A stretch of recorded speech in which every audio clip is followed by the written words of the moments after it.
Quem esteve em Ibirama, Cortella, no momento em que, até o senhor mencionou, né? A chuva pode vir. No momento que as pessoas estão aí com a mente aflorada também, por conta dessas cheias, chegar aqui e ver um público lotando casa assim também, como que é esse sentimento que o senhor tem do Alto Vale, então? Olha, o Khalil Gibran dizia que as grandes dores são mudas.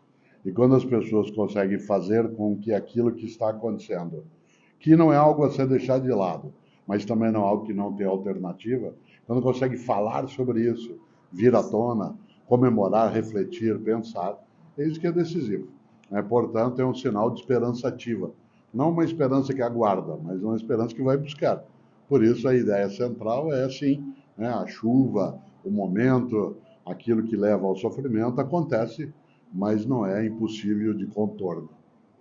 Agora, Cortella, pegando um paralelo a esse teu depoimento e seguindo a pergunta, numa das suas falas, né, durante todos esses anos de experiência, você fala, não é difícil lançar o primeiro livro, e sim o segundo. Ou seja, a gente já passou por várias situações como essas. Então, lá no início, podemos dizer que foi fácil, mas as próximas situações acabam sendo diferenciadas, né? Sim, porque uma das coisas mais difíceis é, né, aprender pelo erro. Mas pior do que aprender pelo erro é com o erro nada aprender. E, portanto, se há algumas coisas no nosso dia a dia que são danosas, são ruins, são malévolas, elas o são. Nós temos de aprender como lidar com elas, como enfrentá-las, em vez de imaginar que não vai acontecer. Uma grande capacidade humana é a de prevenção.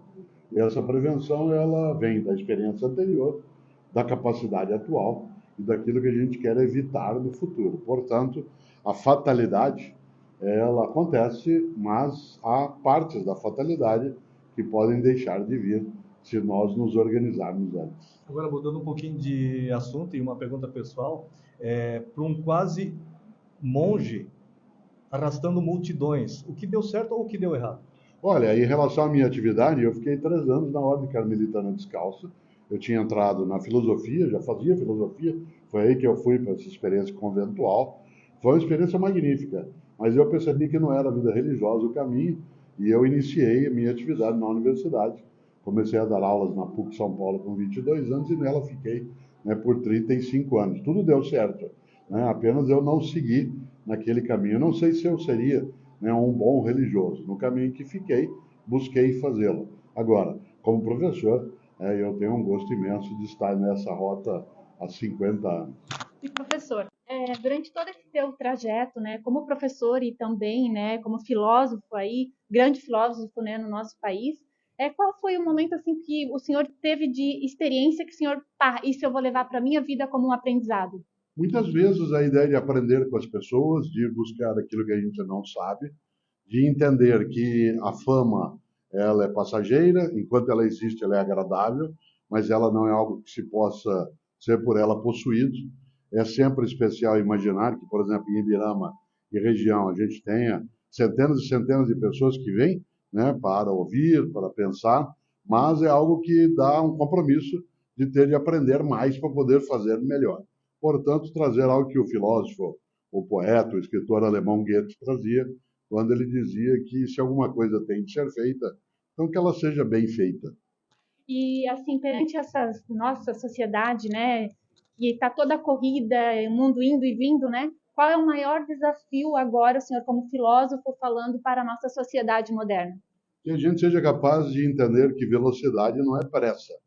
Pressa é um jeito atabalhoado, equivocado de fazer as coisas. Velocidade é sinal de perícia. Esse é algo que a gente precisa pensar. O segundo é que nós estamos, de uma maneira muito perigosa, entrando numa postura, né, de convivência que a gente esquece um conselho trazido um dia por Mahatma Gandhi, quando ele dizia olho por olho, uma hora todos acabamos cegos.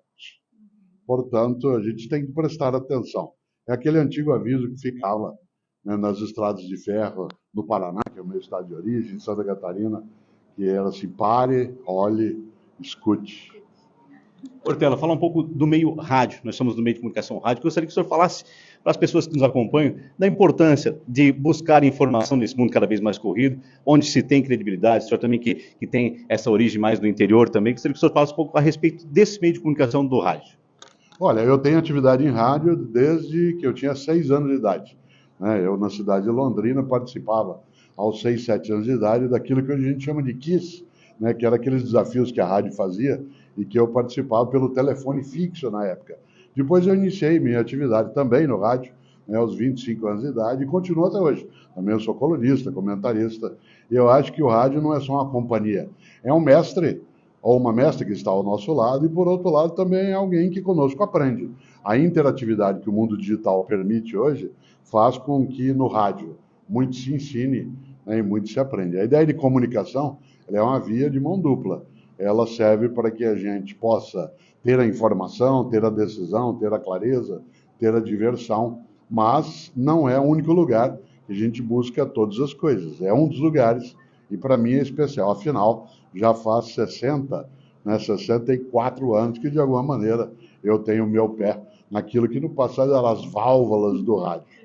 Cortella, no ensino médio a gente teve influências, né, nas aulas de filosofia, Platão, Sócrates, a gente teve a oportunidade de conhecer os trabalhos de Paulo Coelho e você, pessoalmente, de Paulo Freire. E hoje você é uma das referências, está no mesmo nível.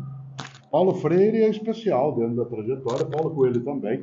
Eu não tenho Paulo Coelho, né, no meu dia a dia como leitor, mas sim como compositor. Boa parte das melhores letras de Raul Seixas, né, foram feitas junto, né, com Paulo Coelho. E a reflexão, ela tem várias fontes. Toda vez que a filosofia, venha de onde vier, ela visa a emancipação, o pensamento livre, a liberdade, a recusa ao preconceito, né, a aversão à brutalidade, aí ela é uma boa filosofia. Né? Quando a filosofia ela é marcada, né, pelo impacto negativo, pela pressão, né, pelo autoritarismo, ela é uma má filosofia. Afinal, filosofia é para a liberdade. E tanto Paulo Freire quanto Paulo Coelho e Raul Seixas propunham nas suas metamorfoses ambulantes que as coisas seguissem. Obrigado. Esse Mário Sérgio Cortella, então, direto da cidade de Ibirama.